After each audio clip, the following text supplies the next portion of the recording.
இங்கே வந்திருக்கும் அனைத்து உள்ளங்களுக்கு மனமான நன்றியை தெரிவித்துக் தம்பி ஆகாஷின் கொடூரமான கொலையை இன்னும் கொலை வழக்காக பதிவு செய்யாமல் இழுக்கடித்துக் கொண்டிருக்கும் காவல்துறையை வன்மையாக கண்டிப்பதோடு திரு ஸ்டாலின் அவர்களின் ஆட்சி காலத்தில் 3900 கொலைகள் நடந்திருக்கிறது. ஆணவ கொலைகள் 27 கொலைகள் நடந்திருக்கு. எங்கே பார்த்தாலும் ட்ரக்ஸு, எங்கே பார்த்தாலும் இந்த கள்ள மார்க்கெட்டில் சாராய விற்கிறாங்க. நான் சொல்லலை, ஆண்டிமுத்து ராசா சொல்கிறாரு, ஸ்டாலினுக்கு ஆட்சி ஆக தெரியாது, அவர் ஒரு கூமுட்டைன்னு சொல்கிறாரு. கூமுட்டை ஸ்டாலின் அவர்களே, இதை வேடிக்கை பார்த்துட்டீங்க. நீங்கள் உங்களுக்கு ஆட்சி இதோட முடிஞ்சு கதை பார்த்துங்க. வருகின்ற சட்டசபை தேர்தலில் உங்களுக்கு பதிலாக இருக்கும், நல்ல பதிலாக இருக்கும். வீட்டில் உட்காருங்க ஒரு 5 வருஷம், அவரை பார்த்துக்கலாம். நினச்சிக்கிட்டீங்க மனப்பால் குடிச்சிக்கிட்டீங்க, நீங்கள் திருப்பி ஆட்சிக்கு வந்துடுவோம். பாருங்கள், பார்க்கலாம். ஒவ்வொரு ஜாதிக்கும் ஒவ்வொரு நீதி பண்ணுறாங்க. இவர் பண்ணுறதெல்லாம் ஆட்சியே கிடையாது. கிச்சன் கேபினட் நடத்திக்கிட்டு இருக்காரு. துர்கா ஸ்டாலின் மருமகன் உள்ளே இருந்துக்கிட்டு வெங்கட்ராமன், டிஜிபி வெங்கட்ராமனுக்கு இன்ஸ்ட்ரக்ஷன் எடுத்துக்கிட்டு இவர் இதெல்லாம் கண்டுக்கிறதே கிடையாது. காவல்துறை கரெக்டாக இருந்துச்சுன்னா சட்டம் ஒழுங்கு நல்லாயிடும். எவ்வளவு கொலைகள், எவ்வளவு ஆணவ கொலைகள், எவ்வளவு கற்பழிப்புகள், எவ்வளவு ட்ரக்ஸ் தமிழ்நாடு அப்படி ஃப்ரீயாக கிடைக்கிற மாதிரி பண்ணுறாங்க. இதெல்லாம் ஆட்சியாது. அவலம், மிகப்பெரிய அவலம். ஆகாஷின் மரணத்துக்கு சாத்தான்குளத்தில் மாதிரி வேடிக்கை வந்தே ஆகணும். அதுக்காண்டி நாங்கள் நீதி போராட்டம் பண்ணுறதுக்கு சரியாக ரெடியாக இருக்கோம். ஆகையினால நாங்கள் இந்த போராட்டத்தை கைவிட்டுறாங்க, அந்த தம்பிக்கு நியாயம் கிடைக்கணும் அப்படின்னு சொல்லி என்னுடைய சிற்றுரையை முடிக்கிறேன். திரு சரவண பாண்டியன் அவர்கள்.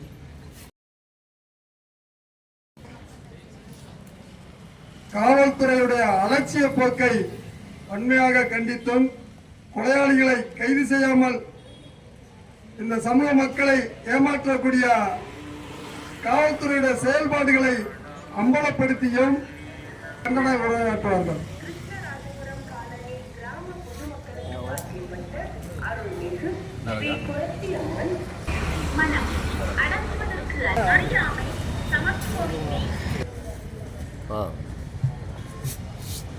சிவகங்கை மாவட்டம்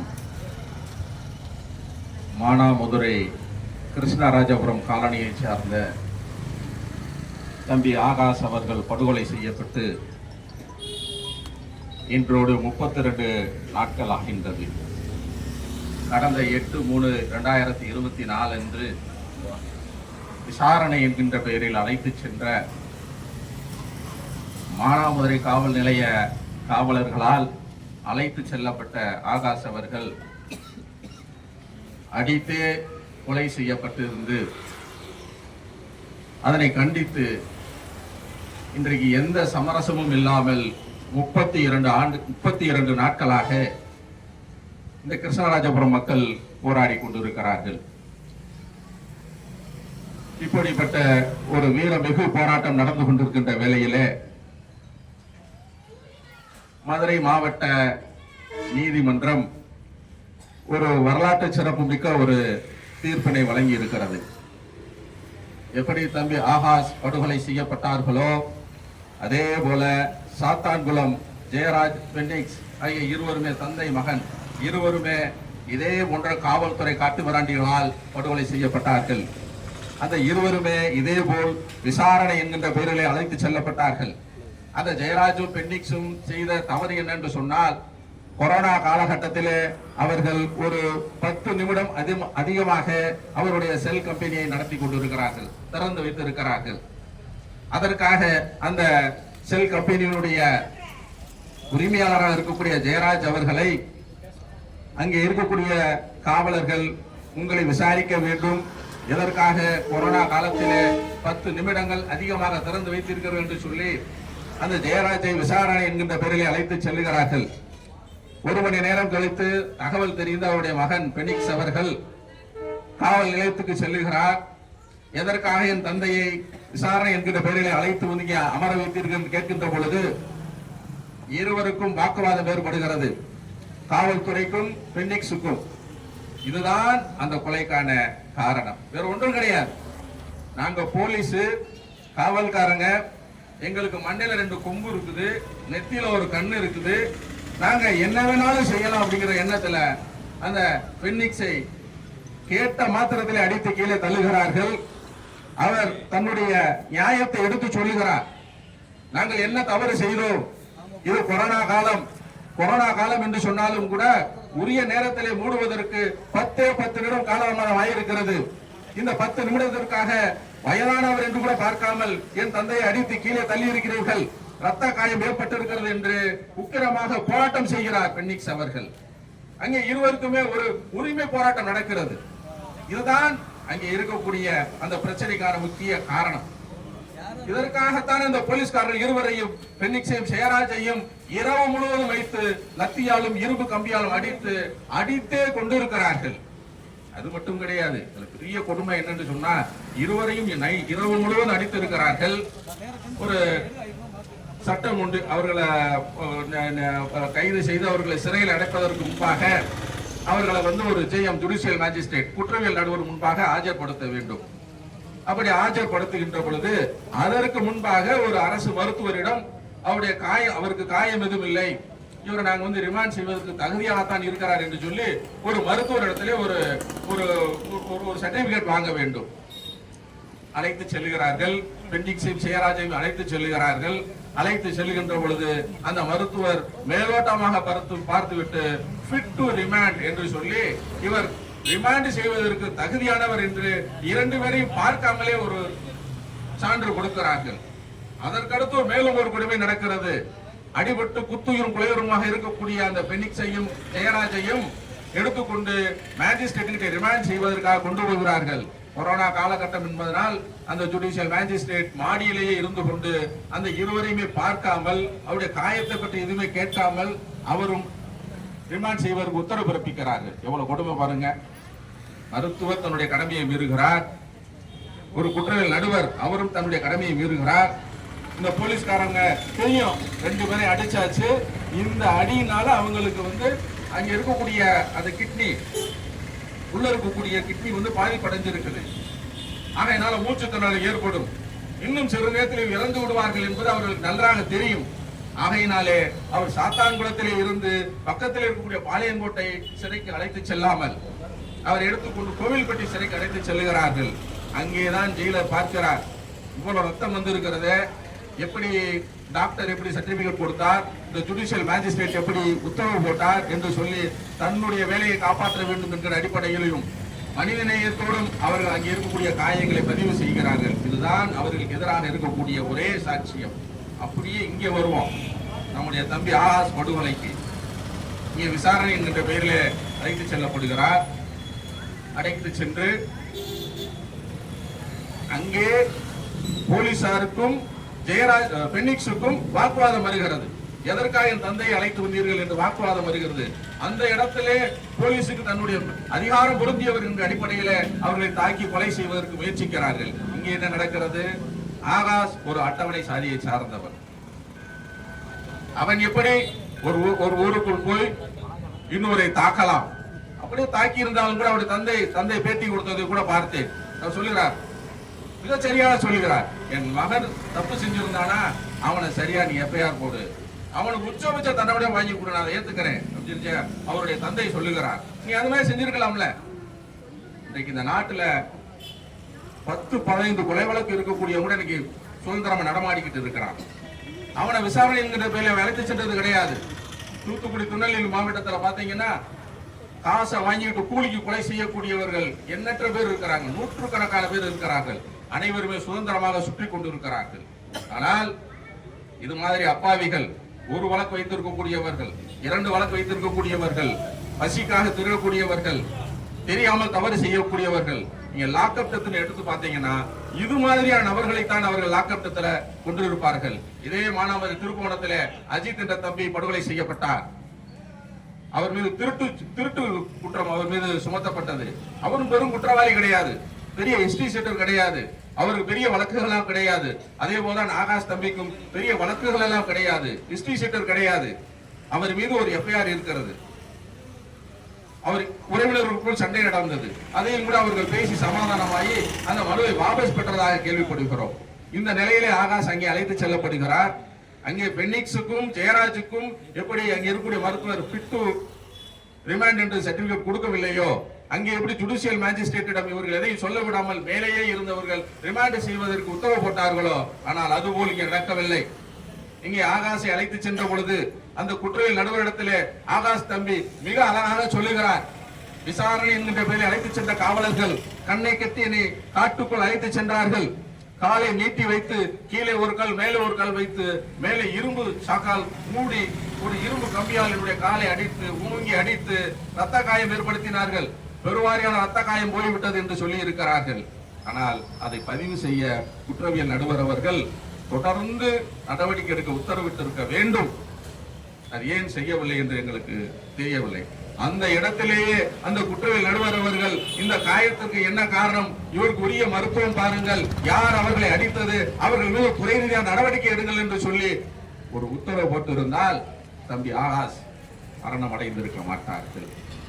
அனைத்து அந்த லாக்அப் டெத்திலும் ஒவ்வொருத்தரும் இறக்கிறார்கள் என்று சொன்னால் இதே மாதிரியா காலை உடைப்பது, கையை உடைப்பது, இது என்ன ஆகும் சொல்லி சொன்னோம்னா ரத்தம் அதிகமாக போய் அங்க இருக்கக்கூடிய கிட்னியில தண்ணி கோர்த்து மூச்சு திணறல் ஏற்படும். இதற்காகத்தான் அவர்கள் அடிக்கிறார்கள். இயற்கையாக செத்ததை போல் இருக்க வேண்டும் என்பதற்காகத்தான் அவர்கள் அந்த மாதிரியான கொடூர தாக்குதல் நடத்துகிறார்கள். அதே போல்தான் எண்ணற்ற கொலைகள் லாக்அப் டெத் இருக்கிறதே, எண்ணற்ற கொலைகள் இது மாதிரி காவல்துறை செய்திருக்கிறார்கள். தம்பி ஆகாஷ் மட்டுமல்ல, தம்பி அஜித் மட்டுமல்ல, திருநெல்வேலியில் இருக்கக்கூடியவர்களும் தூத்துக்குடியில் இருக்கக்கூடியவர்களும் தேவேந்திர வேளாளர் மட்டுமல்ல, தேவ சமூகத்தை சார்ந்தவர்கள் கூட இதே காவல்துறையினர் அடித்துக் கொண்டிருக்கிறார்கள். புரிந்து கொள்ள வேண்டும். ராமநாதபுரத்திலே ஒரு கோனார் சமூகத்தை சார்ந்த ஒரு தம்பி அடித்துக் கொண்டிருக்கிறார்கள். புரிந்து கொள்ள வேண்டும். இவர்கள் அனைவரும் என்ன சொல்லுகிறார்கள், விசாரணை என்கின்ற பெயரை அழைத்து சென்றார்கள். கையை கண்ணை கட்டி கையை கட்டி அவர்களை அடிக்கிறார்கள், காலை முறிக்கிறார்கள், கையை ஒடிக்கிறார்கள்.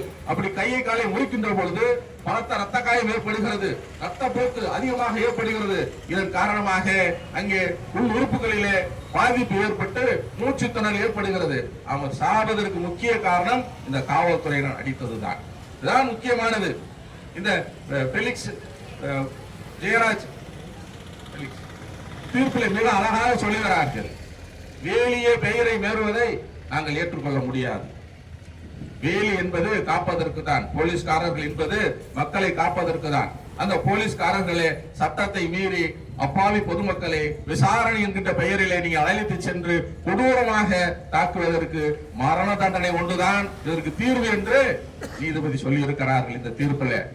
அதே தீர்ப்பு தம்பி ஆகாஷ் அவர்களுக்கும் பொருந்தும். ஒரு குடும்பத்தின் ஆணி வரை நீங்க அழுத்தி இருக்கிறீர்கள், உங்களுக்கு சாதாரண தண்டனை கொடுத்தால் போதாது என்று சொல்லுகிறார்கள். ஆகாஷுக்கும் அது பொருந்தும். ஆகாஷினுடைய குடும்பத்தின் ஆணி வேறாக இருப்பவர் இந்த ஆகாஷ். அந்த ஆணி வேற இன்றைக்கு நீங்கள் அடித்தே கொலை செய்து சாய்த்து இருக்கிறீர்கள். உங்களுக்கும் அந்த தண்டனை பொருந்தும். சாதாரண தண்டனை கொடுத்தால் அது போதாது, மரண தண்டனை, அது சாகும் வரை இரட்டை மரண தண்டனை கொடுக்க வேண்டும்.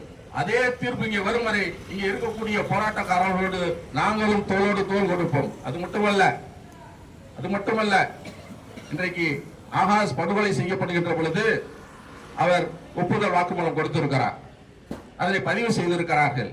வேடிக்கை என்னன்னா, அங்க இருக்கக்கூடிய காவல்துறைகளை எல்லாம் சஸ்பெண்ட் செஞ்சிருக்காங்க, பணியிடை நீக்கம். எதுக்காக பணியிடை நீக்கம் செய்யறீங்க? தப்பு செஞ்சிருந்தா தானே பணியிடை நீக்கம் செய்ய வேண்டும். எந்த தப்பு செய்யலைன்னா நீங்க அவர் வேலைக்கு விட்டுருக்கலாம்ல. அப்ப தவறு நடந்திருக்கிறது, உங்களால் உணர முடிகிறது. அப்ப நீங்க எஃப்ஐஆர்ல உங்க பேர் சேர்க்கல, என்ன காரணம்? தப்பே செய்யல, நீங்க எதற்காக பணியிடை நீக்கம் செய்ய வேண்டும்? அதான் தம்பி ஆகாஷ் மிக தெளிவாக ஒப்புதல் வாக்குமூலம் கொடுத்திருக்காரு. வேற யார்ட்ட கொடுத்தாலும் பரவாயில்ல, காவல் நிலையத்தில் கொடுத்திருந்தாலும் பரவாயில்ல, குற்றவியல் நடுவர் இடத்துல மிக அழகாக கொடுத்திருக்கிறார். ஆக பென்னிக்ஸ் ஜெயராஜ் அவர்கள் தீர்ப்பில் கொடுத்திருக்கக்கூடிய அந்த தீர்ப்பு முழுக்க தம்பி ஆகாஷ் படுகொலை வழக்கிற்கும் பொருந்தும். எப்படி இங்கே அஜித் அவர்களுக்கு, திருப்போணம் அஜித் அவர்களுக்கு நீங்கள் சிபிஐக்கு மாற்றி வழக்கை மாற்றினீர்களோ, அதே போல சிபிசிஐடியில் இருந்து சிபிஐ சிபிஐக்கு மாற்ற வேண்டும். அப்படி மாற்றப்படுகின்ற பொழுதுதான் உண்மைகள் எல்லாம் வெளிவரும். எப்படி அஜித் அவர்களுக்கு இழப்பீடாக 50 லட்சம் கொடுத்தீர்களோ அதே போல தம்பி ஆகாஷ் அவர்களுக்கும் இழப்பீட்டு தொகையாக 50 லட்சம் ரூபாய் வழங்க வேண்டும். எப்படி அங்கே இருக்கக்கூடிய அஜித் அவர் குடும்பத்திலே ஒருவருக்கு அரசு பணி வழங்கப்பட்டதோ அதே போல ஆகாஷ் குடும்பத்தில் இருக்கக்கூடிய ஒருவருக்கு அரசு பணி வழங்க வேண்டும். அதுவரை இந்த போராட்டம் தொடரும். 32 நாள் சாதாரணமானதல்ல. ஒரு நாள் 2 நாள் உட்காருவாங்க, 10 நாள் உட்காருவாங்க, 15 நாள் உட்காருவாங்க. இன்னைக்கு 32வது நாளாக இன்னைக்கு ஒரு போராட்டம் நடந்து கொண்டு இருக்கிறது. இந்த அரசாங்கம் விட்டு பார்க்க வேண்டும். ஒரு தேர்தல் காலம் நடந்து கொண்டு இருக்கிறது. பொதுவாக யோசிச்சு பார்ப்போமே, ஒரு தேர்தல் நடக்குது, ஒரு மக்கள் போராட்டம் நடத்துகிறார்கள். அந்த போராட்டத்தின் கோரிக்கை என்னவென்று கேட்டு ஆட்சியில் இருக்கக்கூடிய ஆட்சியாளர்கள் அந்த கோரிக்கையை நிறைவேற்றி அந்த மக்களுடைய வாக்குகளை பெற வேண்டும் என்பதற்காகவாவது அவர்கள் இந்த கோரிக்கையை கவனித்திருக்க வேண்டும். ஆக தமிழகம் எங்கும் நாம் ஒரு முடிவை எடுக்க வேண்டும். தேவேந்திரர்கள் எங்கெங்க அதிகமாக வாழுகிறார்களோ அங்கெல்லாம் ஒரு சுவரொட்டி ஒட்ட வேண்டும்.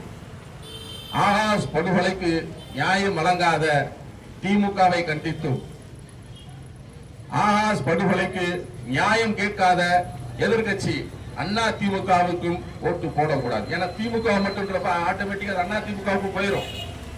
அண்ணா திமுக இங்க வந்து கேட்கல.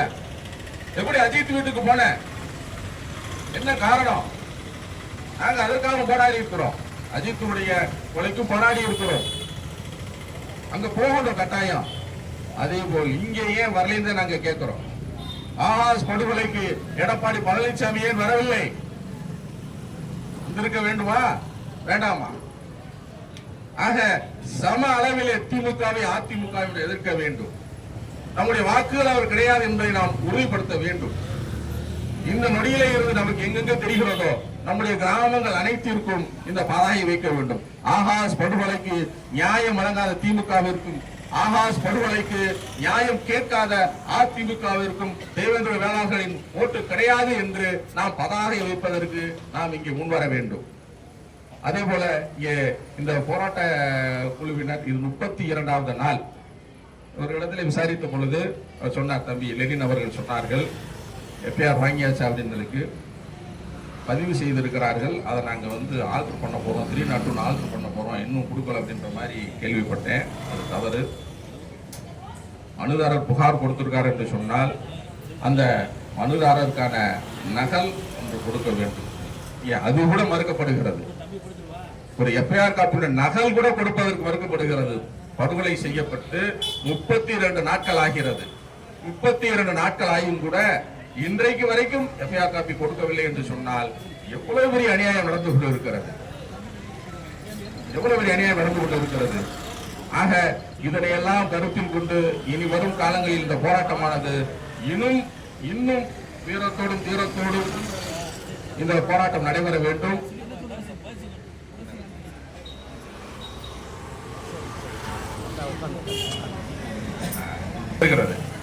இந்த போராட்டத்தை மடைமாற்றம் செய்வதற்கு, இந்த போராட்டத்தின் வீரியத்தை குறைப்பதற்கு யாரெல்லாம் தம்பி ஆகாஷுடைய படுகொலையை போட்டோ எடுத்து வீடியோ எடுத்து போடுகின்ற பொழுது அந்த பேஸ்புக்கை முடக்குகிறார்கள், இன்ஸ்டாகிராமை முடக்குகிறார்கள். இதெல்லாம் ஜனநாயகத்திற்கு உகந்ததல்ல. இது தேர்தல் காலம். ஆட்சியாளர்களுக்கு நாங்கள் எச்சரிக்கை கொடுக்கிறோம். எங்கள் எச்சரிக்கையை நீங்கள் அலட்சியப்படுத்த வேண்டாம். இதே போல்தான் 1991 ஜெயலலிதா அம்மையாருக்கு எச்சரிக்கை கொடுத்தோம். 96 கருணாநிதி அவர்களுக்கு எச்சரிக்கை கொடுத்தோம். இந்த காலகட்டங்களில் எல்லாம் ஆட்சி மாற்றம் நடந்திருக்கிறது. ஆகாஷ் படுகொலையை நீங்கள் சரியான முறையில் அணுகவில்லை என்று சொன்னால் திராவிட முன்னேற்ற கழகத்திற்கு மாற்றாக வேறு ஆட்சி அமர்த்துவதற்கு தேவேந்திர வேளாளர்கள் தயாராக இருக்கிறார்கள். ஆக விரைந்து நடவடிக்கை எடுக்க வேண்டும். முதலிலே இன்றைக்கு இரவுக்குள் நீங்களாக மானாவாரி காவல்துறை சார்ந்தவர்கள் நீங்களாக முன்வந்து நீங்கள் முதலிலே எஃப்ஐஆர் காப்பி நகலை இங்கே கொடுக்க வேண்டும். என்ன நடவடிக்கை எடுக்கப்பட்டது என்பதை இங்கே இருக்கக்கூடிய போராட்ட குழு தெரியப்படுத்த வேண்டும் என்று சொன்னால் மானாமதுரையோடு இந்த போராட்டம் இருக்கும். இதெல்லாம் நீங்கள் ஜனநாயகபூர்வமாக சட்டப்படியாக நீங்கள் எதுவும் செய்வதற்கு தயாராக இல்லை என்று சொன்னால்